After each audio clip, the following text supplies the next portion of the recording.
First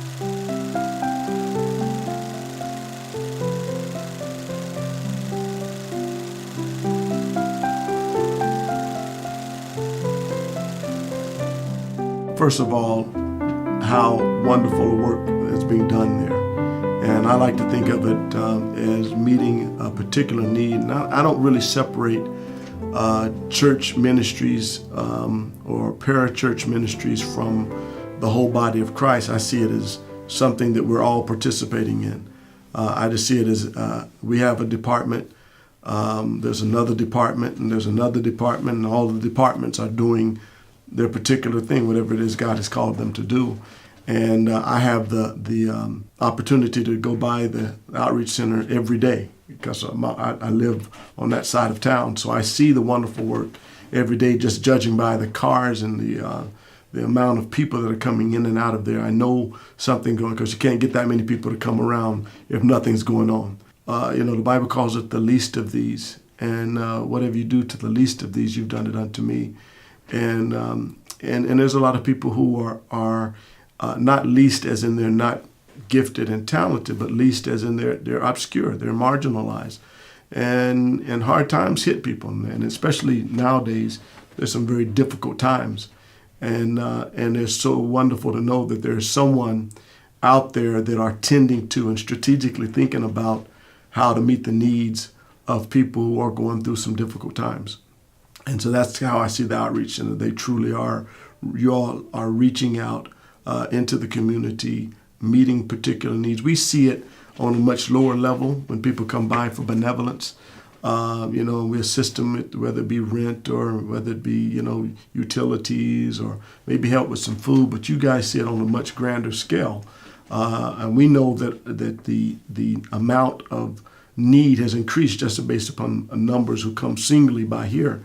And you get them by the hundreds on a regular basis. So we know there is a great need out there. You can say what you want to say about welfare and who should get and who shouldn't, but I do believe that that's a responsibility of the body of Christ to do and to take care of those who need help. And you guys are doing a fine job of it. I know one time we had a lady come by our church asking for some help. And my question many times is, are you connected to anyone? Do you have any family, any support outside of, and her response to me was, I have no one.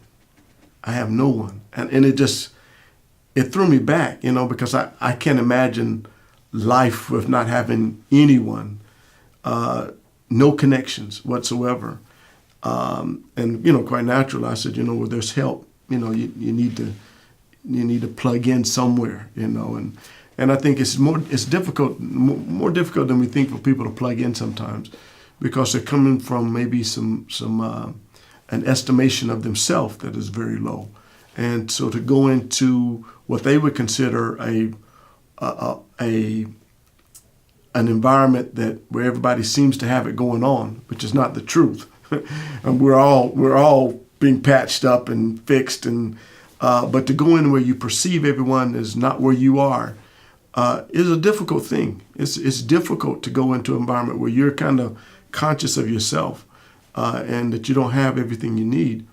And so I like to think of ministries like the Outreach Center as backdoor ministry, where you bring people through the back door and form, a relationship. Let them know that, hey, man, we love you and we're concerned about you, and we're here to meet, to meet your needs. Whether we preach Jesus to you or not, Jesus did a lot of things for people who, while he was coming around, none of them, first of all, were Christians because he hadn't died yet, and so he was doing it all to people, to the nation of Israel, but to me, the stories that catch my attention most, and he was also living in a dire time, was the lady who came to him and said, I need some help. My daughter needs, she's got a demon, and she needs you to come by and to pray for her.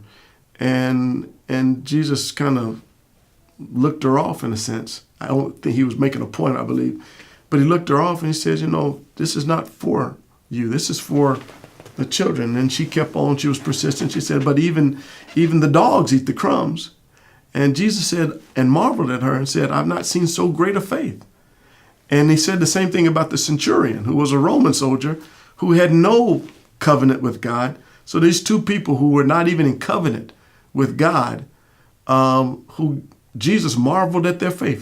The only two incidents in the Bible where he said there was great faith were these two people who had no covenant with God, who came to Jesus, and he gave them help. And so I think there's a lot of people out there who they don't necessarily need to be a believer or a Christian. We hope that will be the end result. But God is concerned about people.